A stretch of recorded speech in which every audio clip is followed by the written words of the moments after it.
Welcome back. It's the Tee-Up with Brent Lail and Brent. Playoffs are underway in 4 major high school sports right now in their winter seasons. Yeah, the schedule over the next couple of days is packed, Carlisle. And if you're looking for something exciting to do tonight, hey, get over to St. Thomas Aquinas as powerhouse volleyball programs STA and Oak Ridge play for the city title at 7 p.m. This afternoon, a basketball title was up for grabs.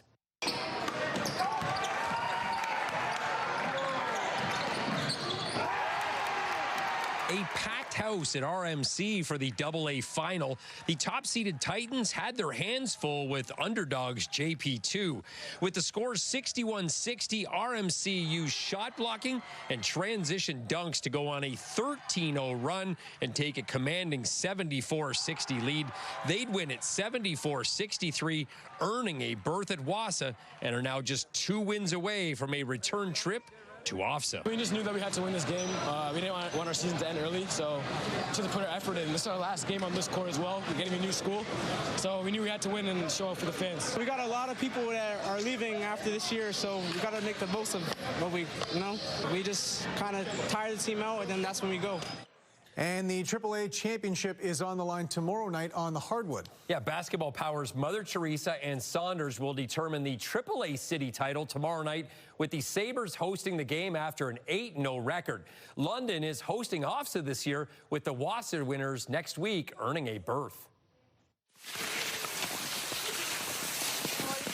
To Circle R Ranch and one last practice yesterday for the Nordic skiers who are headed to OFSA in a couple of days. 14 skiers from London and Woodstock are headed to Aurelia next week to compete for a provincial title.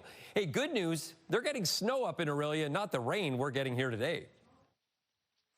OFSA is always really exciting. We get to compete against people from all across the province and just get to go out and have fun for a week. I'm trying to work on my technique, really. The snow's not really helping that, but we'll do the best we can. I love spending time with the team and getting the chance to compete against higher level racers and challenging myself this year. The course is really challenging. I think there's a 28% incline, so it'll be interesting to try a new course and get the chance to go skiing.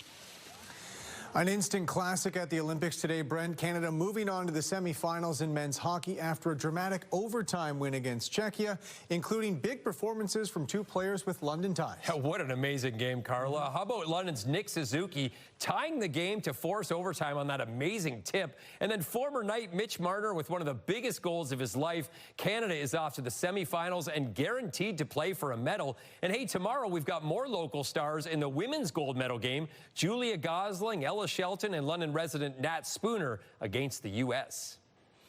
And a big week for the London Knights, who clinched a playoff spot for the 25th consecutive season.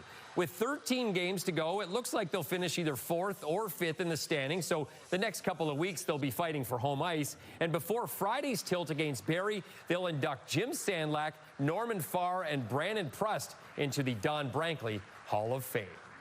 The Greater Ontario Hockey League regular season is winding down. Teams fighting for playoff spots. Yeah, there are only 4 points separating 6th from 9th right now in the standings, so it's going to be interesting over the next couple of weeks. One franchise, the Sarnia Legionnaires, are about to make history, but unfortunately for the wrong reasons. They haven't won a game yet this season, but they continue to play hard as they search for that first victory. Let's go. The Sarnia Legionnaires are staying positive. Tonight's tonight. We always think that every single night, so we come out and work as hard as possible, and hopefully we come out on top. Through 44 games, the GOHL club is on an historic pace. They haven't won a single game or even picked up a point, but they're sticking it out. Well, hockey's not just winning games, right? It's kind of building character and building people, so, I mean, it's an honor to wear the C, so I kind of try and mentor a lot of the younger guys and try and help them build each other as players, but also people. And how exactly did they get to this point? When their head coach left in the summer and most of their veteran players decided not to return, new ownership asked Mike Bondi to move from player development to head coach. They got a late start recruiting and are left with a young, inexperienced club.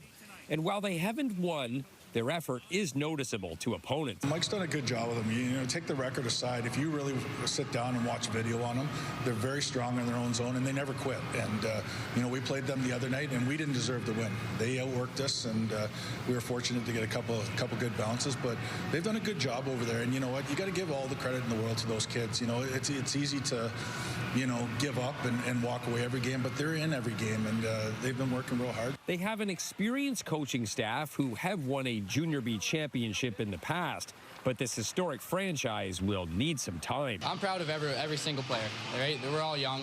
They're coming out every single practice, every single game. My brother's on the team. He's still doing the same thing, coming out. So, I mean, I'm unbelievably proud of every single player on the team. They have 6 games remaining, and the schedule looks daunting. But Captain Owen Hay believes. We'll win a game, I promise you that. Brent Lale, CTV News.